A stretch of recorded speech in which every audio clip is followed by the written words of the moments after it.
relembrando as verdades ouvidas. Está escrito em Hebreus capítulo 2, verso 1. Por esta razão, importa que nos apeguemos com mais firmeza às verdades ouvidas, para que delas jamais nos desviemos.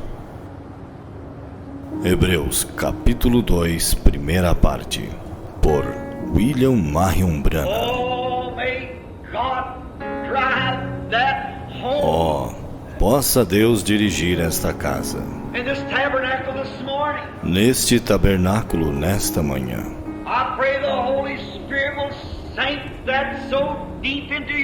Eu oro para que o Espírito Santo grave isto profundamente em nossos corações.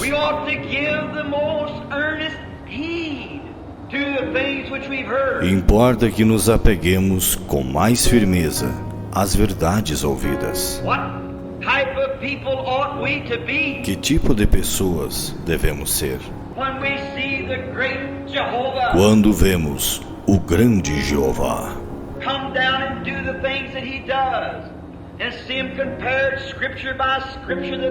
descer e fazer as coisas que ele faz e vê-las comparadas, escrituras por escrituras, que elas são a verdade?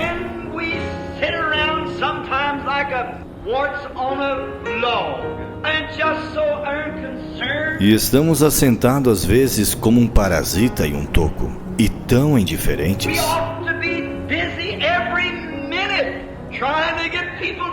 Devemos estar ocupados a cada minuto, tentando levar pessoas a Cristo. Devemos ser rochas vivas.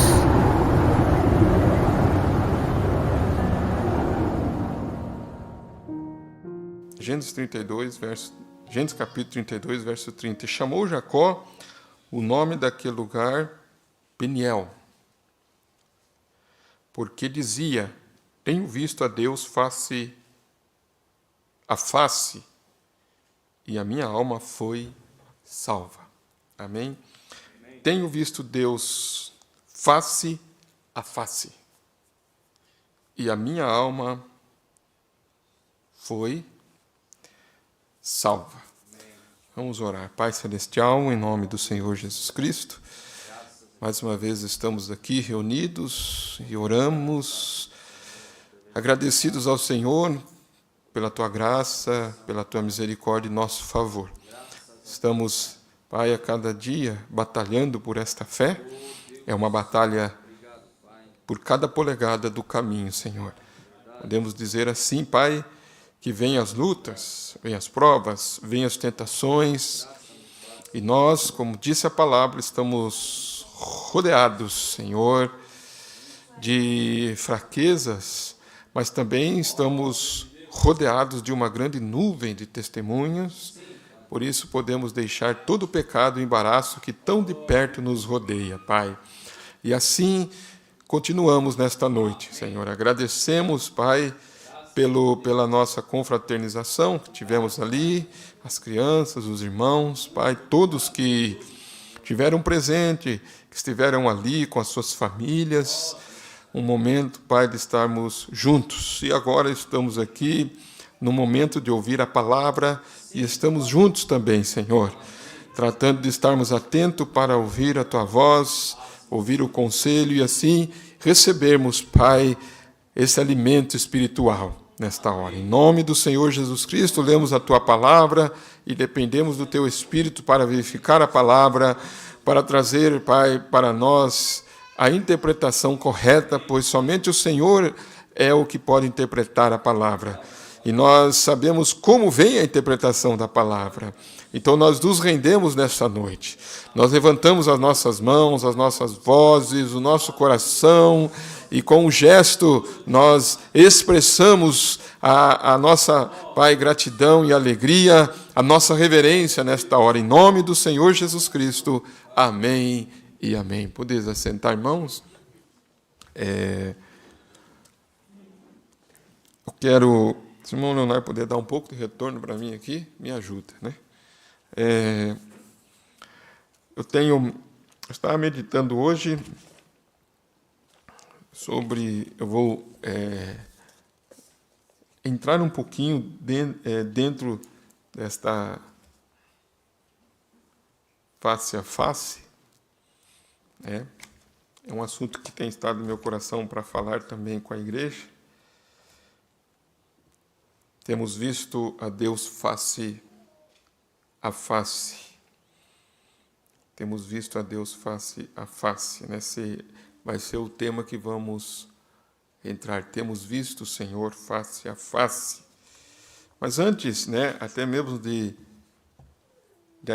adentrarmos dentro deste assunto, falamos sobre a presciência e entramos em vários tópicos, dentro deste assunto. Fomos entrando e fomos pulindo e chegamos então à obediência e falamos no culto passado sobre a coisa principal do culto. Quando nós ouvimos o culto, sempre o Espírito nos leva a observar. E exatamente o culto de domingo, falamos de várias coisas, mas o ponto principal, o profeta diz, a coisa principal realmente é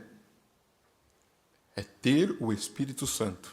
Amém. Ter o Espírito Santo. Amém? Então, se é ter o sinal, é ser selado, nós falamos sobre isso da preparação de lâmpada, vem estas armas destruidoras, esses homens com armas destruidoras, e nós vimos lá, em Ezequiel, capítulo 9, sobre esses homens com armas destruidoras, E às vezes, irmãos, a gente está em casa e vejo, a gente vê algo, medita. Eu estava meditando nisso. Essas armas destruidoras, o que são essas armas destruidoras? O que nós, irmãos, podemos pensar que são estes homens com armas destruidoras? Será? Vamos meditar assim. Será que nós ficamos meditando, irmãos meus, que esses homens com armas destruidoras são homens com metralhadora na mão? É isso? Será que nós ficamos pensando assim ou não? Homens com armas destruidoras. Está com uma metralhadora, está com um fuzil na mão. Será que é isso que ficamos pensando ou não? O que é estes homens com armas destruidoras? O que será que é essas armas destruidoras? Vocês estão captando o que eu estou dizendo, igreja?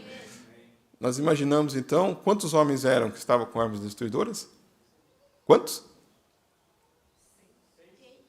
Quantos eram?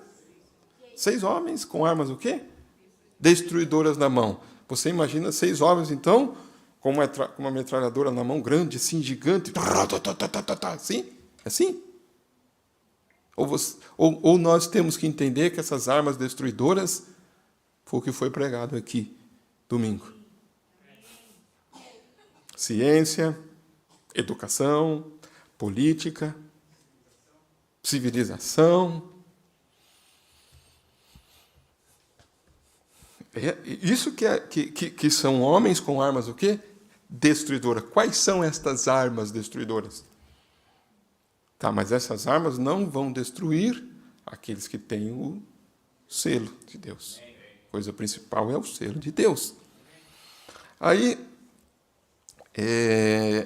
eu quero só colocar aqui, algo que também eu pensei durante o dia, estava pensando, e eu vou, antes de entrar na mensagem, eu estava meditando nesta mensagem, o Verbo se fez carne. Quando o profeta estava falando e reportando, sobre a sua viagem que ele teve. Ele fez uma viagem, preste bem atenção nisso, ele fez uma viagem e para vários lugares, né? Ele fez uma viagem para vários lugares. Então, depois que ele voltou desta viagem, ele disse assim, eu visitei praticamente todos os países da Europa e da Ásia, ele disse. E ele disse, e por aquela parte do país, até a fronteira com a Rússia, só não estive no Japão ainda. Então ele disse, eu passei por praticamente tudo no extremo oriente. Ele disse, fomos para o Cairo, para o Egito, Atenas, na Grécia, e descendo para diversas partes do país, até chegarmos em Bombai. E ele disse, por vários, praticamente todos os países da Europa e da Ásia. E quando ele voltou, desses lugares, ele disse assim, no parágrafo 13, não existem pessoas pobres na América. Não importa onde ela esteja e quão dura é a sua vida, não há pessoa pobre na América.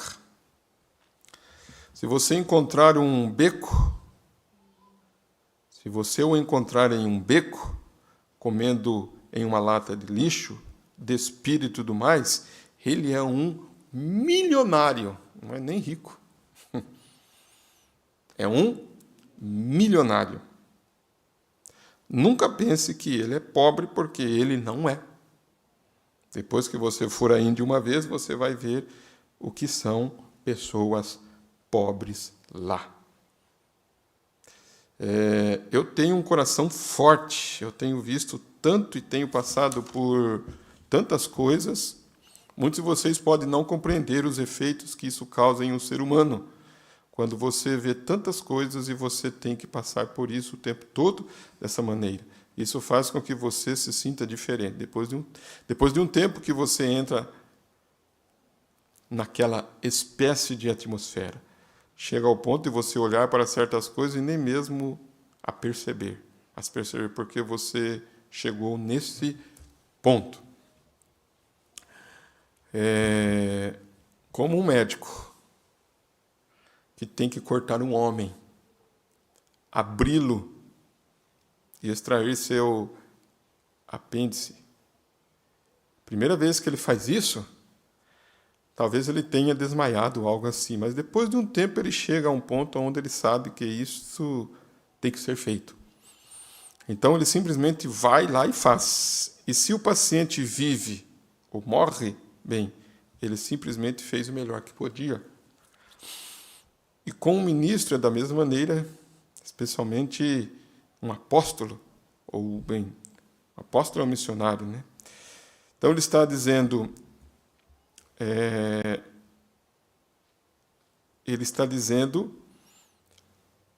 a respeito que ele esteve nesse lugar, agora eu quero que vocês entendam, e o que ele viu ali, as coisas que ele viu. Aí no parágrafo 22, depois que ele começa a conversar, ele diz assim, agora, eu não estou aqui como um crítico.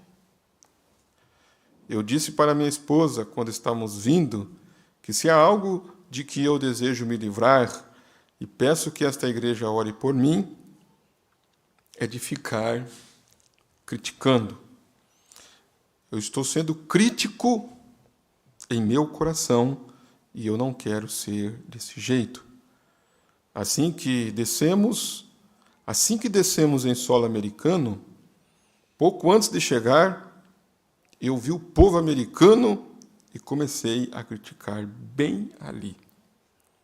Quando eu olhei e vi uma pequena e velha mãe lá atrás no avião, nós viajamos na classe econômica, a forma que realmente os pregadores devem viajar.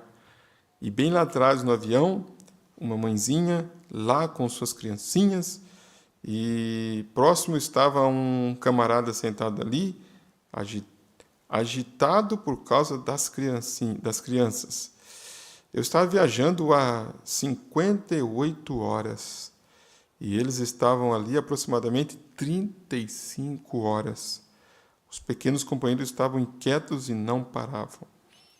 E então ver as mulheres americanas que se levantaram vestidas de forma tão imoral, mesmo para o jeito imoral deles, com a miséria deles, suas mulheres podem vir aqui ensinar estas mulheres americanas como viver decentemente nas ruas. Não importa se é sua esposa, você não pode se aproximar mais do que 15 centímetros dela, eles te prendem. Falando lá do lado oriental que ele teve, né? Não tem isto de ficar se beijando e namorando e coisas assim nas ruas lá. E suas mulheres nunca olham no rosto de um homem quando estão falando com eles. Elas mantêm suas cabeças abaixadas desse jeito e se afastam.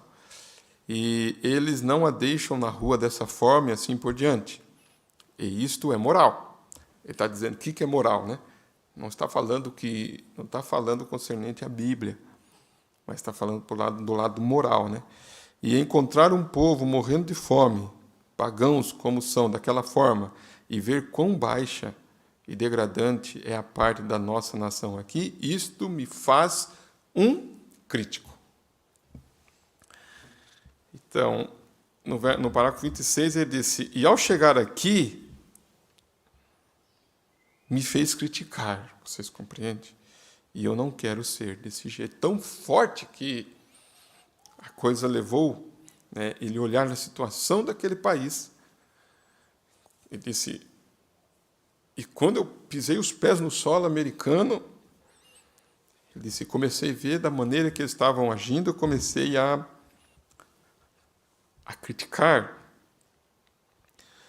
E ele disse, e ao chegar aqui, isso me fez criticar, vocês compreendem? E eu não quero ser desse jeito.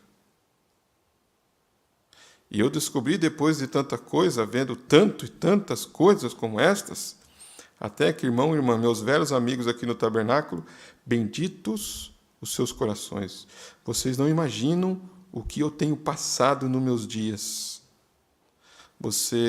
Ao tentar vocês e tudo, tentando fazer o melhor que eu posso para responder diante de Deus algum dia. Mas eu tenho. Agora, se você me vir fazendo algo errado, não me condene. Apenas se sinta pesaroso por mim e tente me corrigir, entende? Porque eu não desejo ser desse jeito, mas ao ter que passar por tanta coisa, você não se dá conta e você tem que passar por cima de tanta coisa. E aí ele vai falando, né? Eu poderia lhes contar certas coisas nesta manhã, as quais não me seriam lícito lhes dizer nesta manhã, e vocês compreenderiam o porquê eu fiquei 5 dias em casa e não pude sair. Vocês não se dão conta disso, como o que tem acontecido desde que o pequeno, velho e inocente pregador de pé aqui nesse púlpito, o que tem passado por esse coração, o que tem cortado e abatido, rasgado completamente, somente Deus sabe. Eu não conto isso para o povo, nem mesmo para minha esposa. Eu mantenho isso entre mim e Deus e sigo em frente da melhor forma que eu posso. Mas note isso, um ser humano, sua mente pode suportar até certo ponto e depois ela se vai, vocês compreendem? E o que me mantém, eu não sei, tem sido Deus, somente que tem feito isto. Aí ele vai contando essas experiências e no decorrer da mensagem, ele chega no parágrafo 60, ele começa a dizer assim, e assim eu estarei sozinho, mas não sozinho. Há um que me trouxe, que me trouxe de minha mãe, um que me alimentou, um que me conduziu através de duras provações. Sua graça me trouxe em segurança até agora. E eu estou confiante que ela vai conduzir-me adiante. E eu tenho chegado a um ponto onde eu quero pedir à igreja mais uma coisa antes de entrarmos no estudo das Escrituras. Isto é, que vocês orem por mim Eu desenvolvi um espírito de crítica e isso tem me atormentado. Ele disse, eu desenvolvi um espírito de crítica e isso tem me atormentado. Eu estava conversando isso com o pastor Javier, lá no Paraguai. Nós estávamos sentados juntos e eu estava comentando com ele, nós estávamos comentando sobre isso, eu estava citando isso para ele, como que as pessoas, né, se desenvolvem,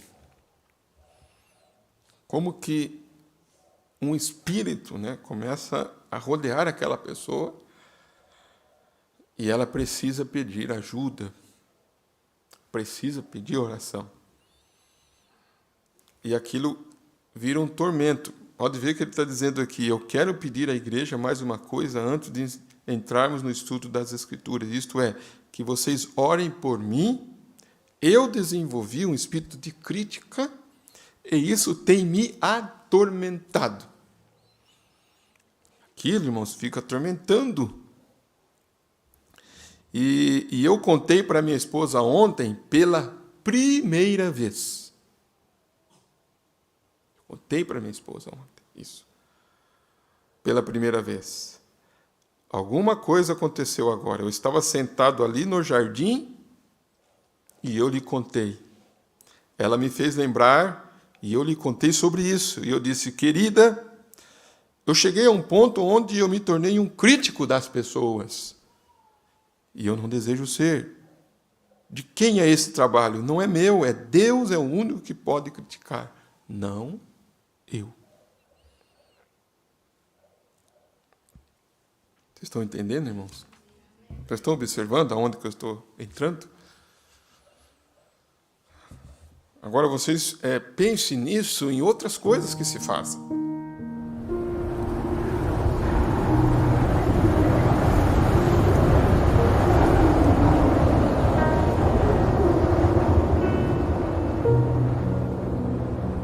Relembrando as verdades ouvidas.